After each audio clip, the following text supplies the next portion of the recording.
l'atmosphère, c'est tellement mystérieux, magique. Quand on y va le soir, je sais pas. C'est, c'est une autre architecture, les maisons londoniennes, j'aime tellement. Avec le petit sous-sol, ça fait tellement mystérieux. Enfin, je sais pas si vous voyez de quoi je parle. Et les maisons en briques. Et l'histoire qu'il y a derrière, c'est tellement. Bref, j'ai l'impression qu'il y a un de mes enfants qui est en train de se réveiller, ça me fait flipper. Il faut que je continue la vidéo.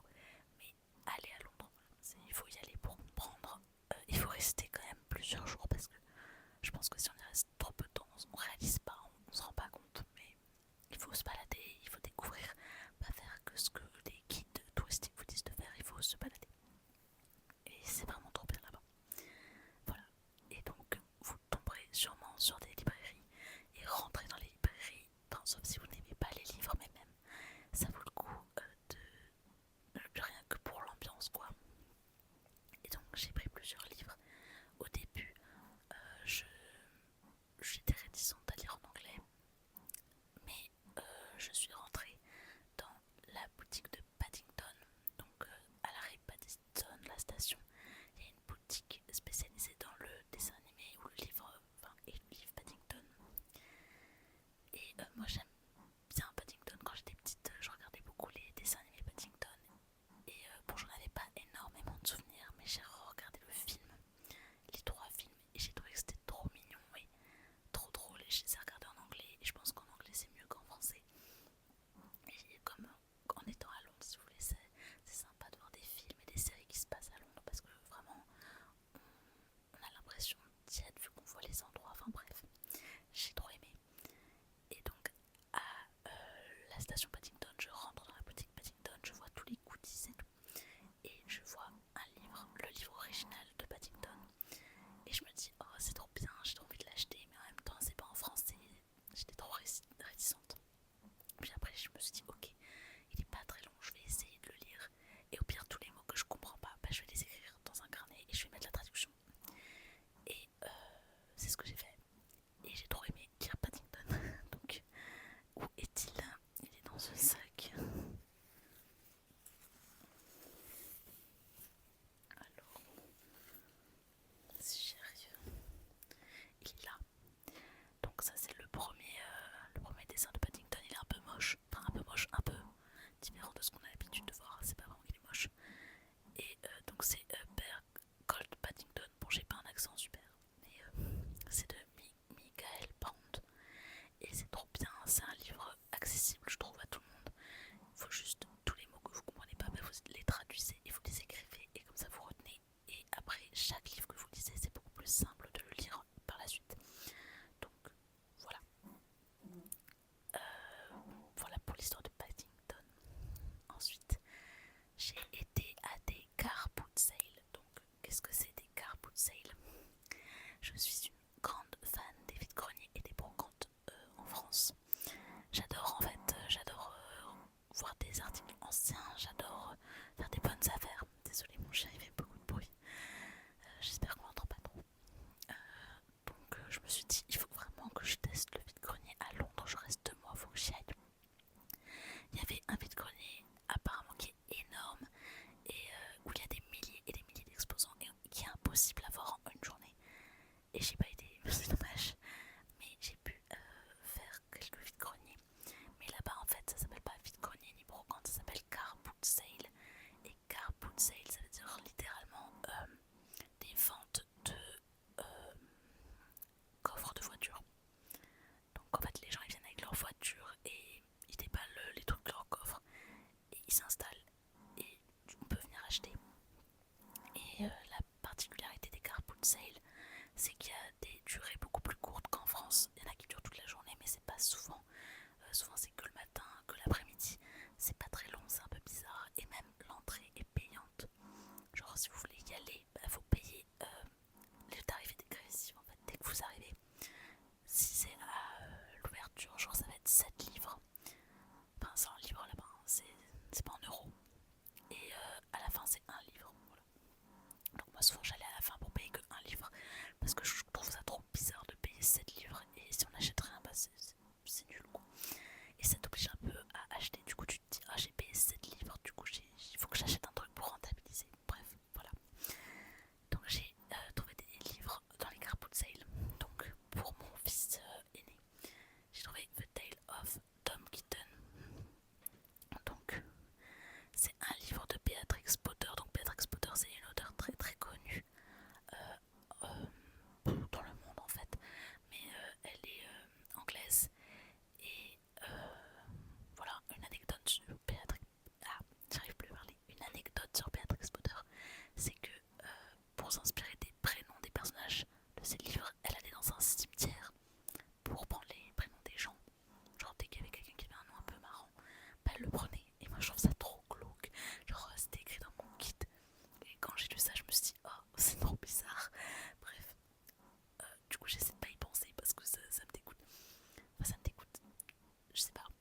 et c'est écrit en anglais.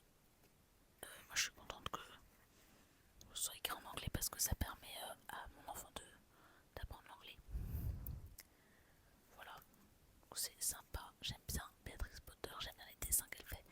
Et comme c'est une ancienne auteure, enfin une auteure assez ancienne, je sais pas comment expliquer, genre ça date de début 1900 je crois.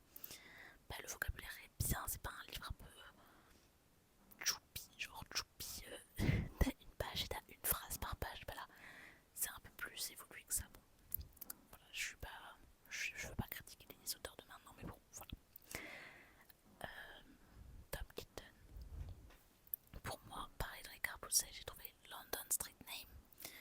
Donc ça, c'est un livre qui t'explique tous les noms des rues de Londres et pourquoi elles s'appellent comme ça. Bon, je sais pas si ça va vous intéresser, mais par exemple, ouais non, je sais pas en fait, je sais pas ce que j'ai envie de vous dire parce que c'est très très précis, genre. Ouais non, bon, je sais pas, c'est un peu compliqué de choisir, mais bon, vous avez compris le principe. Ça explique le nom des rues. Voilà pourquoi elle s'appelle comme ça. Ensuite, j'ai pris un manga en anglais qui s'appelle The Girl from the Other Side. Voilà, je l'ai pas encore lu, mais c'était pas cher du tout, donc je me suis dit pourquoi pas. Je peux vous lire la quatrième de couverture. Once upon a time, in a land far away, there were two kingdoms. The outside, where twisted beasts roamed that could curse with a touch, and the inside, where humans lived in safety and peace. The girl and the beast should never have met, but when they do, a quiet fairy tale begins. This is a story of two people, one human, one inhuman, who linger in the hazy twilight that separates night from day. Bon, je sais pas si vous avez compris. Moi j'ai compris à peu près. Il y a quelques mots que je comprends pas, mais je les chercherai. Et ça a l'air plutôt cool, un peu dark, mais assez cool. Une romance un peu entre l'obscurité et la lumière. Bon bref, ça a l'air sympa. Donc j'ai pris ce manga. Ensuite, j'ai pris Heidi. Heidi, c'est pareil, un classique de Johanna Spiri. Bon, je sais pas si vous connaissez Heidi, mais moi quand j'étais petite, je regardais beaucoup le dessin animé de Heidi et j'aimais bien. Et donc là, je me suis dit pourquoi pas lire la version originale parce que je crois que l'auteur est anglais, si je me trompe pas. Donc bon, il n'y a pas de résumé de Heidi, c'est l'histoire d'une petite fille qui se fait élever par son grand-père à la ferme et ensuite elle doit aller dans la civilisation, on va dire. Enfin, la civilisation en ville quoi. Et ça, c'est un choc pour elle. Enfin, bref, regardez le dessin animé si vous connaissez pas. Parce que j'ai pas envie que ma vidéo dure trop longtemps parce que j'ai trop peur que tout le monde se réveille. Désolée si ça a l'air trop rapide. D'ailleurs, c'est juste que j'ai peur que tout le monde se réveille. J'ai aussi pris le deuxième Paddington parce qu'en fait, je savais pas. Je pensais que c'était que Michael Bond avait écrit qu'un seul livre, Paddington. Mais il en a écrit plein. Et donc, comme j'ai trop aimé le premier, je me suis dit que j'allais prendre un autre. Il en a écrit genre peut-être 6 ou 7, mais moi je sais pas, j'avais pas envie de tous les acheter. Parce que ça coûte quand même 7 livres, donc c'est l'équivalent presque de 10 € je dirais. Donc là j'ai pris Paddington at Work. Donc voilà. J'aime beaucoup Paddington, c'est un peu des gags. Enfin, Paddington c'est un ours qui vient du Pérou et genre juste il est perdu à la station Paddington et des gens le repèrent et décident de l'adopter et ensuite chez eux il fait un peu n'importe quoi. Enfin, c'est un ours à Londres quoi, du coup il est pas habitué, il vient du Pérou et lui il comprend rien.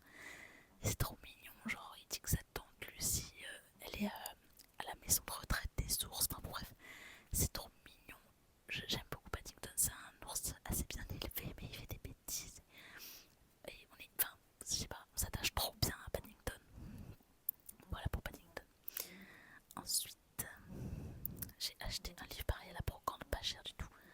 Babel, donc je ne connaissais pas et en fait je me suis rendu compte que c'était un livre super